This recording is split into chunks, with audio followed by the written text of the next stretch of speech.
Hello everyone, welcome to my YouTube channel accountancy by Aakash Kaushik. आज की video के अंदर हम chapter number 5 retirement of a partner का topic treatment of reserves and accumulated profits and losses को cover करेंगे। ये टॉपिक हम chapter number 4 admission of a partner में भी कवर कर चुके हैं। एक बार हम इसको रिवाइज कर लेते हैं। इस चैप्टर में आपको पता है कि बैलेंस शीट के अंदर हमें रिजर्व या एक्यूमुलेटेड प्रॉफिट या लॉस गिवन होते हैं। बैलेंस शीट की लायबिलिटी साइड में रिजर्व या फंड दिया जाता है और या फिर प्रॉफिट एंड लॉस का क्रेडिट बैलेंस दिया जाता है। एक जो क्रेडिट बैलेंस होता है वो एक तरह का क्या होता है, प्रॉफिट होता है। एसेट साइड में आप यहाँ देखेंगे हमें या तो गुडविल लिखी मिलती है या प्रॉफिट एंड लॉस का डेबिट बैलेंस मिलता है या एडवर्टीजमेंट सस्पेंस अकाउंट लिखा मिलता है। मोस्टली हमें यही चीज़ें लिखी मिलती हैं, तो इनको हमें डिस्ट्रीब्यूट करना होता है। बैलेंस शीट का जो लायबिलिटी साइड है, तो लायबिलिटी साइड का बैलेंस क्या होता है, क्रेडिट बैलेंस। आप यहाँ देखेंगे हमने लिखा भी हुआ है। तो लायबिलिटी साइड का बैलेंस होता क्या है, क्रेडिट बैलेंस होता है। और ये एक तरह का बैलेंस शीट, एक तरह का अकाउंट है। तो अकाउंट क्रेडिट साइड में जो ये क्रेडिट बैलेंस है, तो अगर ये अकाउंट से जर्नल एंट्री में जाएंगे तो साइड क्या हो जाएंगी, चेंज। उसके बाद आप यहाँ पे देखेंगे एसेट साइड। एसेट साइड का बैलेंस क्या होता है बेटा, डेबिट बैलेंस। ये क्या होता है हमारा, डेबिट बैलेंस। और अकाउंट से अगर हम जर्नल एंट्री की तरफ जाते हैं तो साइड क्या हो जाती है, चेंज। तो साइड चेंज हो जाएंगी। तो अगर इन सारे आइटम्स को हम जर्नल एंट्री में पोस्ट करेंगे तो डेबिट से चेंज करके कहाँ लिखेंगे, क्रेडिट में। और इन सभी आइटम्स को अगर हम जर्नल एंट्री में लिखेंगे तो क्रेडिट साइड से ले जाके कहाँ लिखेंगे, डेबिट साइड में। ठीक है। और किसके बीच में डिस्ट्रीब्यूट करते हैं या बियर करता है पार्टनर, पार्टनर ओल्ड रेशियो। ठीक है। यहाँ पे बस एक चीज़ को हम ट्रांसफ़र नहीं करते, वो क्या है, एम्प्लॉयज़ बेनिफिट फंड या फिर एम्प्लॉयज़ प्रोविडेंट फंड। ठीक है। एम्प्लॉयज़ प्रोविडेंट फंड एक प्रोविडेंट फंड का पैसा है जो एम्प्लॉयज़ हर महीने अपनी सैलरी में से कुछ पैसा कटवा कर कहाँ पे डिपॉजिट कर रहे हैं, फर्म के अंदर कर रहे हैं। तो फर्म के लिए वो पैसा एक लायबिलिटी है। तो ईपीएफ का पैसा, एम्प्लॉयज़ प्रोविडेंट फंड का पैसा डिस्ट्रीब्यूट नहीं किया जाता क्योंकि फर्म के लिए एक लायबिलिटी है। अब क्वेश्चन नंबर 29 से हम स्टार्ट करते हैं। क्वेश्चन नंबर 29 में हमें क्या दिया गया, पहले अच्छे से इसको पढ़ते हैं। तो क्वेश्चन नंबर 29 में हमें दिया गया है कि XYZ पार्टनर्स हैं, वो भी 3 to 1 के अंदर, जिसमें से Z रिटायर हो रहा है फर्म से 1 अप्रैल 2022 को। On the date of Z retirement following balance exist in the books of the firm. कुछ बैलेंस दे रखे थे। जनरल रिजर्व दिया गया था 1,80,000। प्रॉफिट एंड लॉस का डेबिट बैलेंस दे रखा है। वर्कमैन कंपनसेशन रिजर्व 24,000 रुपये, which was no more required, जिसकी जरूरत नहीं है। और ईपीएफ यानी कि एम्प्लॉयज़ प्रोविडेंट फंड, ये एक क्या है, लायबिलिटी है। तो इसको तो डिस्ट्रीब्यूट हम कर नहीं सकते। बट जनरल रिजर्व यानी किसी भी तरह का रिजर्व है, जनरल रिजर्व है ना, तो रिजर्व है, ये क्रेडिट साइड से कहाँ जाएगा, रिजर्व को लिखेंगे हम डेबिट साइड में एंट्री करते वक्त। फिर प्रॉफिट एंड लॉस का debit balance, profit and loss का डेबिट बैलेंस है, ये डेबिट से कहाँ जाएगा, प्रॉफिट एंड लॉस, क्रेडिट में लिखा जाएगा जर्नल एंट्री में। और वर्कमैन कंपनसेशन रिजर्व, ये भी रिजर्व या फंड कहाँ जाते हैं बेटे, क्रेडिट से कहाँ जाएंगे, एंट्री करते वक्त डेबिट में लिखे जाएंगे। ईपीएफ नहीं आएगा क्योंकि ये फर्म के लिए एक तरह की लायबिलिटी है। हमें जर्नल एंट्री करनी है इन सभी की एडजस्टमेंट की। तो स्टार्ट करते हैं सॉल्यूशन नंबर 29। आप फॉर्मेट बना दें, date, particular, LF, debit, credit. ठीक है। फॉर्मेट बनाने के बाद ये सारी इन्फॉर्मेशन एंट्री जो की जाएगी वो कब की जाएगी, 2022 अप्रैल 1 को। तो 2022 अप्रैल 1 जनरल रिजर्व हमारा क्रेडिट साइड में था, है ना, अकाउंट में। इसको कहाँ लिखेंगे, डेबिट साइड में। तो एंट्री क्या बनेगी, general reserve account debit to. जो भी डिस्ट्रीब्यूटेबल आइटम होते हैं वो डिस्ट्रीब्यूट होते हैं ओल्ड पार्टनर्स में, ओल्ड रेशियो में। किसमें, ओल्ड पार्टनर्स और ओल्ड रेशियो। तो आप यहाँ देखेंगे ओल्ड पार्टनर ओल्ड रेशियो करेंगे तो ओल्ड पार्टनर है कौन, हमारे XYZ। तो लिखा जाएगा 2X capital account 2Y's capital account और 2Z's capital account. General reserve का कितना पैसा डिस्ट्रीब्यूट करना था पार्टनर्स के बीच में, 1,80,000।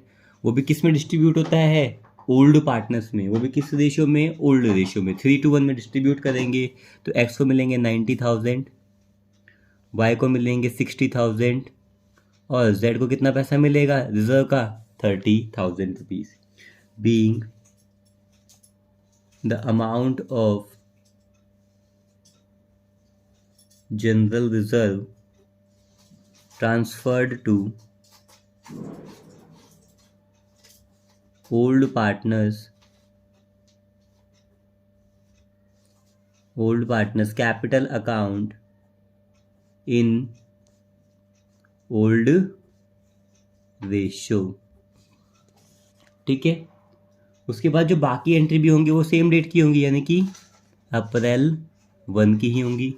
फिर हमें दिया क्या हुआ था, हमें क्वेश्चन में दिया गया था जनरल रिजर्व के बाद प्रॉफिट एंड लॉस का डेबिट बैलेंस। तो वो डेबिट का बैलेंस है, कहाँ जाएगा, क्रेडिट में, क्योंकि ये लॉस है, पर डेबिट साइड में है तो लॉस है पार्टनर्स के ऊपर। तो यहाँ लिखेंगे एक्स कैपिटल अकाउंट डेबिट, फिर Y's capital account debit, then जेड्स, ये लॉस हुआ है, लॉस को बियर भी कौन करेगा, पार्टनर्स करेंगे, सभी पार्टनर्स, वो भी किस रेशियो में, ओल्ड रेशियो में, to profit and loss account. Loss कितना हुआ है, 30,000 रुपीज़ का, तो यहाँ लिख दिया जाएगा 30,000 का लॉस हुआ है। ओल्ड पार्टनर्स इसको बियर करेंगे, वो भी किस रेशियो में, ओल्ड रेशियो में, 3:1 में, आ जाएगा 15,000, एक्स में, वाई में 10,000 और जेड में 5,000। फिर बीइंग करके लिख दिया जाएगा बीइंग एक्यूमुलेटेड लॉस, या तो एक्यूमुलेटेड प्रॉफिट होता है या एक्यूमुलेटेड लॉस होता है। Accumulated loss transferred to partners old partners capital account, old partners capital account, वो भी किस रेशियो में, इन ओल्ड रेशियो। ठीक है, नेक्स्ट पॉइंट था हमारा वर्कमैन कंपनसेशन रिजर्व। कुछ पैसा बच गया वर्कमैन कंपनसेशन का, सेम डेट को एंट्री की जाएगी अप्रैल 1 को। तो वर्कमैन कंपनसेशन रिजर्व, तो बेटा रिजर्व है, क्रेडिट से कहाँ जाएगा, डेबिट में लिखेंगे workman compensation, workman compensation reserve account debit to old partners capital account in old ratio, to X capital account, to Y's capital account और टू जेड्स कैपिटल अकाउंट। अब यहाँ देखेंगे वर्कमैन कंपनसेशन रिजर्व कितना था, 24,000 रुपये था, 24,000 था, किसमें, ओल्ड पार्टनर ओल्ड रेशियो, बेटा यहाँ आ जाएगा 12,000 रुपये, 12,000 rupees, then 8,000 rupees and last one is 4,000 rupees.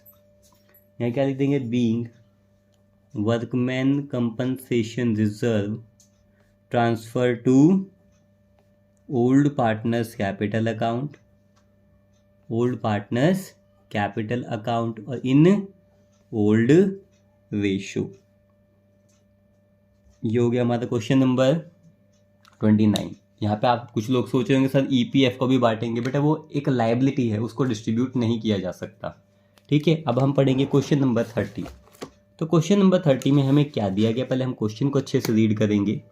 तो यहाँ दिया गया है कि आशा, एक मिनट बेटा, यहाँ दिया गया है कि जी आशा, नवीन और शालिनी पार्टनर्स हैं एक फॉर्म में 532 में।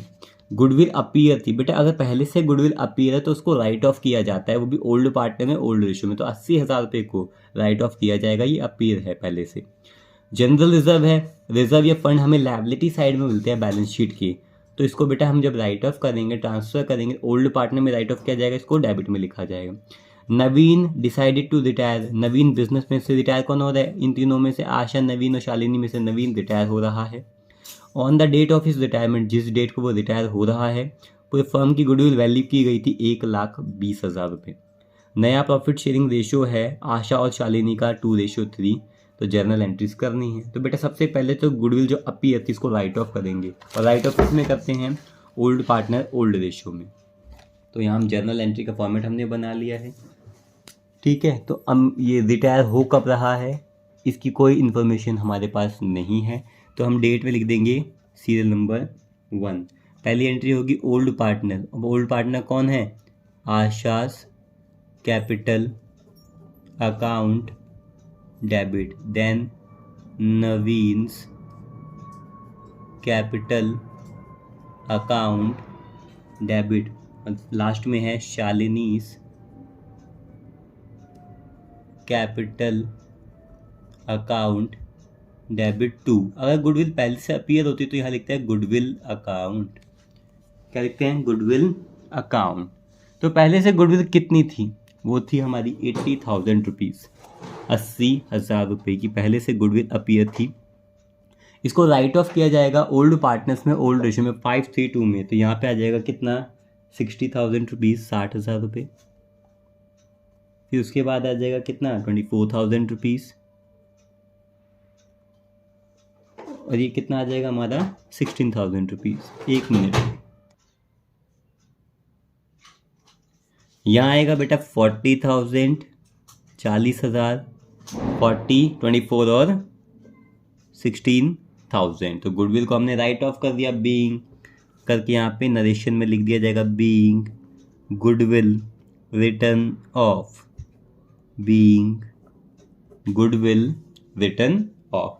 उसके बाद जनरल रिजर्व दिया गया था क्वेश्चन में, तो जनरल रिजर्व था तो उसकी सेकंड एंट्री करेंगे। जनरल रिजर्व हमारा था लायबिलिटी साइड में, इसको डेबिट में करेंगे, एंट्री कर रहे हैं तो एंट्री क्या बनेगी? General reserve account debit to old partners old ratio. Old partner कौन है हमारे? आशा, नवीन और शालिनी। क्या लिखा जाएगा? To Asha's capital account to Naveen's capital account और to Shalini's capital account, being the amount of goodwill नहीं बेटा, general reserve transferred to old partners capital account in old ratio. क्या लिखेंगे? Old ratio. अब यहाँ देखेंगे जनरल रिजर्व कितना दे रखा। अब जनरल रिजर्व की अमाउंट कितनी दी गई है हमें? 40,000 रुपीज़। 40,000 रुपये को हम डिस्ट्रीब्यूट करते हैं ओल्ड पार्टनर ओल्ड रेशियो। तो ओल्ड पार्टनर्स तो हमने लिख लिए हैं, इनकी ओल्ड रेशियो दी गई है 5:2। तो इसको कैलकुलेट करेंगे तो ये आ जाएगा हमारा 20,000, 20,000। उसके बाद आएगा 12,000 और कितना आ जाएगा? 8,000। 20,000, 12,000 और 8,000। लास्ट जो इन्फॉर्मेशन दी गई थी हमें, क्या दिया गया था? फर्म की गुडविल वैल्यू की गई थी। तो वैल्यू का मतलब है पूरे फर्म की गुडविल थी। जब पूरे फर्म की गुडविल वैल्यू की गई है और एक पार्टनर बिजनेस से रिटायर हो रहा है तो हम पूरे फर्म की गुडविल तो उसको देंगे नहीं, उसमें उसका जो शेयर बनता है, किसका? नवीन का जो शेयर बनता है सिर्फ वो दिया जाएगा। और यहाँ पे क्वेश्चन में आपको नया रेशियो भी दिया गया है, तो हम गेनिंग रेशियो कैलकुलेट करेंगे। तो सबसे पहले हम गेनिंग रेशियो कैलकुलेट करते हैं। तो गेन करेगा कौन? आशा, नवीन और शालिनी में से अगर नवीन रिटायरमेंट ले रहा है तो गेन कौन करेगा? एक तो आशा और दूसरा शालिनी गेन करेंगे। इन दोनों का नया रेशियो भी दिया गया था, वो था 2:3। इट मीन्स यहाँ लिखा जाएगा 2/5 और यहाँ लिखेंगे आप 3/5। माइनस करेंगे, आशा का ओल्ड रेशियो है 5/10 और शालिनी का ओल्ड रेशियो है 2/10।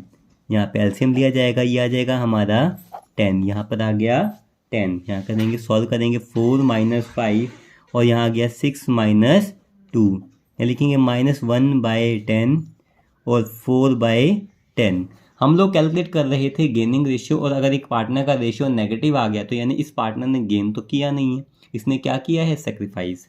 नेगेटिव आते हम पूरे फर्म की गुडविल से मल्टीप्लाई कर देते हैं। फर्म की गुडविल कितनी दी गई है? 1,20,000। यहाँ पर भी करेंगे 1,20,000। इसको सॉल्व करेंगे तो ये कितना आ जाएगा हमारा? 12,000 रुपये। वो भी आया नेगेटिव के 12,000 रुपये, नेगेटिव के 12,000 रुपये। यानी कि इस पार्टनर ने क्या किया है? सेक्रीफाइस। और अगर इसने सेक्रीफाइस किया है तो इसके अकाउंट को क्रेडिट किया जाएगा। तो इसको कहाँ लिखा जाएगा? क्रेडिट साइड में। इसने तो क्या किया? गेन किया। शालिनी ने कितना गेन किया है? 48,000। तो ये कंपनसेशन का ये पैसा पे करेगी 48,000, ये पे करेगी तो इसको कहाँ लिखा जाएगा, डेबिट साइड में। पे करने वाले को हम कहाँ लिखेंगे, डेबिट साइड में लिखा जाएगा, ठीक है। उसके बाद सेकंड नंबर पे हम कैलकुलेट करेंगे कि भाई पैसा यानी कि जो देना है शेयर का पैसा किसको, नवीन को कितना पैसा देना, तो लिखेंगे नवीन शेयर ऑफ गुडविल कितनी बनती है, नवीन शेयर ऑफ गुडविल। तो पूरे फर्म की गुडविल क्या थी 1,20,000, मल्टीप्लाई करेंगे नवीन का शेयर क्या था, नवीन का शेयर था 3/10, ये नवीन को कितना पैसा पे किया जाएगा 36,000, ये किसकी चीज़ का पैसा, ये फर्म उसे नवीन को गुडविल का पैसा, ठीक है। तो एंट्री करेंगे, पहली बात एंट्री होती थी gaining partner to retiring, retiring में तो क्रेडिट में किसको लिखते हैं, नवीन को, पर नवीन के रिटायर होने से आशा को भी क्या हो रहा है बेटा, सेक्रीफाइस करना पड़ रहा है, कितनी वैल्यू का 12,000 का, तो ये पैसा उसे मिलेगा। तो एंट्री क्या करेंगे, Shalini capital account debit to Naveen to Asha, यहाँ लिखेंगे एंट्री थर्ड। पैसा कौन पे करेगा, जिसको गेन हुआ है, तो नवीन के जाने से सारा गेन सिर्फ किसको हुआ है, शालिनी को, तो यहाँ लिखेंगे Shalini is capital account debit to retiring partner, वो कौन है, नवीन्स कैपिटल अकाउंट, और नवीन के जाने से रेशियो चेंज हुई और नुकसान किसको हो गया, आशा को, तो आशा को भी एक कंपनसेशन का पैसा दिया जाएगा, तो आशा को भी क्रेडिट कर दिया जाएगा, ठीक है। Being adjustment entry past, adjustment entry पास, ठीक है। तो भाई शालिनी ने कितना पैसा दिया 48,000, आप यहाँ देखोगे हमने कैलकुलेशन की थी, शालिनी ने कितना पैसा दिया 48,000, नवीन को कितना पैसा मिला 36, और आशा को भी कंपनसेशन का कितना पैसा मिला 12,000, तो यहाँ लिखेंगे 36,000 और यहाँ कितना आ जाएगा 12,000, ठीक है। इसके बाद हम करेंगे क्वेश्चन नंबर 31। तो क्वेश्चन नंबर 31 एक बार यहाँ देख रहे हैं, बड़ा अच्छा क्वेश्चन है ये पेपर के लिहाज से। तो क्वेश्चन नंबर 31 में यहाँ क्या दे रखा है कि XYZ पार्टनर्स हैं, वो भी इक्वल पार्टनर्स हैं, इट मीन्स 1:1:1 में ये पार्टनर्स दिए गए हैं एक फर्म में। ऑन 31 मार्च 2023 को बैलेंस शीट फर्म की दी गई है। On the above date it means वो 31 मार्च 2023 की बात कर रहे हैं। फर्म से कौन रिटायर हो गया, Z रिटायर हो गया। X और Y ने डिसाइड किया कि फ्यूचर में अब उनका प्रॉफिट शेयरिंग रेशियो क्या रहेगा, 3:2 रहेगा। Partner decided to show the accumulated profit and losses reserve in the balance sheet of the reconstituted firm at its original value.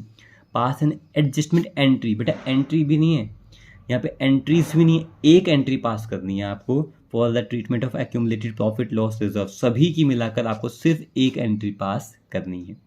तो सिंपल सी बात है, हमारे पास ओल्ड रेशियो है पार्टनर का 1:1, हमारे पास न्यू रेशियो है 3:2, तो बेटा हम क्या निकालेंगे, गेनिंग रेशियो कैलकुलेट करेंगे। तो सबसे पहले तो आप लोग 31 में जर्नल की जगह छोड़ेंगे, एक ही जर्नल एंट्री पास होगी, उसके बाद वर्किंग नोट बनाएंगे, फिर नेट इफेक्ट जो चेंज आ रहा है रिवैल्यूएशन करते वक्त उसकी जगह रखेंगे, फिर गेनिंग रेशियो कैलकुलेट करेंगे। गेन किसको होगा, Z अगर जा रहा है बिजनेस में से तो बेटा X और Y को गेन होगा। तो फॉर्मूला क्या होता है, new ratio minus old ratio. New ratio दी गई है 3:2, तो यहाँ लिख दिया जाएगा 3/5, 2/5 minus old ratio. Old ratio कितना है, ओल्ड रेशियो दिया गया है हमारे पास क्वेश्चन में, इक्वल पार्टनर्स है 1:1, लिखेंगे 1/3 और यहाँ पर भी आ जाएगा 1/3, तो एलसीएम लेंगे तो ये आ गया हमारा 15 और यहाँ का भी एलसीएम कितना आ गया 15। 5 को 15 बनाने के लिए हमने 3 से मल्टीप्लाई किया होगा, तो यहाँ पर 3 से करेंगे, 3 3 जा 9। 3 को 15 बनाने के लिए हमने किससे किया था, 5 से, तो ऊपर भी 5 से करेंगे, 1 5 जा 5। यहाँ कितना आ गया 4/15। बेटा 5 को 15 बनाने के लिए हमने 3 से किया था 6 और यहाँ पे आ गया 5, तो बेटा हमारा रेशियो 1/15 आ गया और रेशियो सभी के डिनोमिनेटर सेम है, तो गेनिंग रेशियो कितना आ गया 4:1, 4:1। अब नेट इफेक्ट क्या हुआ रिवैल्यूएशन का, तो यहाँ देखेंगे क्वेश्चन में जो जो चीज़ दी गई थी, जैसे कि जनरल रिजर्व था, तो बेटा रिजर्व का पैसा पार्टनर को दिया जाता है। आप यहाँ देखोगे क्वेश्चन में अगर कोई भी क्रेडिट बैलेंस है कि भाई रिजर्व बनाया हुआ था, वर्कमैन कंपनसेशन का रिजर्व बनाया हुआ था, ये सारे प्रॉफिट्स होते हैं जो पार्टनर को उसके पार्टनर के कैपिटल अकाउंट की क्रेडिट साइड में हम देते हैं। तो अब हमें लायबिलिटी साइड के अंदर जो भी रिजर्व दिया गया है वो एक तरह का पैसा पार्टनर को दिया जाता है, प्रॉफिट है, इन सभी को प्लस किया जाता है। डेबिट साइड में कुछ है जैसे कि प्रॉफिट एंड लॉस अकाउंट है, एडवर्टीजमेंट सस्पेंस अकाउंट है, ये लॉस है, इनको क्या करेंगे हम माइनस, जनरल रिजर्व को क्या किया जाएगा प्लस, वर्कमैन कंपनसेशन को प्लस, तो इन दोनों को प्लस और इन दोनों को माइनस कर दिया जाएगा, नेट इफेक्ट हमारे पास आ जाएगा। यहाँ लिखेंगे जनरल रिजर्व कितना दिया गया था 26,000। उसके बाद किया गया था क्या वर्कमैन कंपनसेशन रिजर्व, उसको भी क्या करेंगे प्लस, क्योंकि ये पैसा भी पार्टनर को मिलता है। बाकी हमारे एसेट साइड का बैलेंस इन पार्टनर के अकाउंट से कम होता है, तो इन दोनों को तो हमने क्या कर दिया plus. Profit and loss account अगर पूछा जाए कौन सा बैलेंस है तो ये डेबिट बैलेंस है प्रॉफिट एंड लॉस का, तो इसको क्या करेंगे माइनस 11,000 रुपये। और लास्ट में हमें दिया गया था एडवर्टीजमेंट सस्पेंस का बैलेंस है 2,000 रुपये, इसको भी माइनस करेंगे, एडवर्टीजमेंट सस्पेंस अकाउंट 2,000 रुपये, इसको भी माइनस कर दिया जाएगा। तो जो नेट इफेक्ट आएगा वो आ गया 45,000 रुपीज़, 45,000 रुपये। अभी जो नेट इफेक्ट आया है, जो ये नेट इफेक्ट आया है रिवैल्यू करके चीज़ों को, तो बेटा ये पूरे फर्म का आया है, और पूरे फर्म में से किसका शेयर कैलकुलेट किया जाएगा, जो पार्टनर हमारा जा रहा है। कौन सा पार्टनर जा रहा है, हमारा पार्टनर जा रहा है जेड, तो जेड्स शेयर, तो सारा इफेक्ट पूरे फर्म का आया था 45,000, इसमें जेड का शेयर है इक्वल है तो 1/3, सभी पार्टनर्स क्या हैं इक्वल है तो 1/3, तो ये कितना आ गया बेटा 15,000 रुपये। 15,000 रुपये दिए जाएंगे किसको, जो जा रहा है। ये पैसा देगा कौन, बचे हुए पार्टनर्स, है ना, और वो भी किस रेशियो में, गेनिंग रेशियो में, 4:1 में ये पैसा दिया जाएगा। तो ये गेनिंग रेशियो किस किस का था, एक्स का और वाई का था। तो एंट्री क्या बनेगी, रिमेनिंग टू रिटायरिंग, तो X capital account debit, Y capital account debit to Z, ठीक है। तो यहाँ एंट्री की जाएगी बेटा, यहाँ पर डेट लिखेंगे 2023 मार्च 31, ठीक है। और एंट्री होगी हमारी जो पैसा दे रहे हैं, यानी it means X capital account debit, उसके बाद Y's capital account debit to जेड्स कैपिटल अकाउंट। अब यहाँ देखेंगे भाई पैसे देने कितने हैं, 15,000 रुपीज़, वो भी किस में 4:1 में, तो कितना आ जाएगा 12,000 रुपये, एक्स पे करेगा जेड को, और 3,000 रुपीज़ वाई पे करेगा। बीइंग एडजस्टमेंट एंट्री मेड, ठीक है। तो इस टॉपिक से रिलेटेड आपको कोई भी डाउट हो तो आप कमेंट सेक्शन में कमेंट करके मुझसे पूछ सकते हैं। Thank you.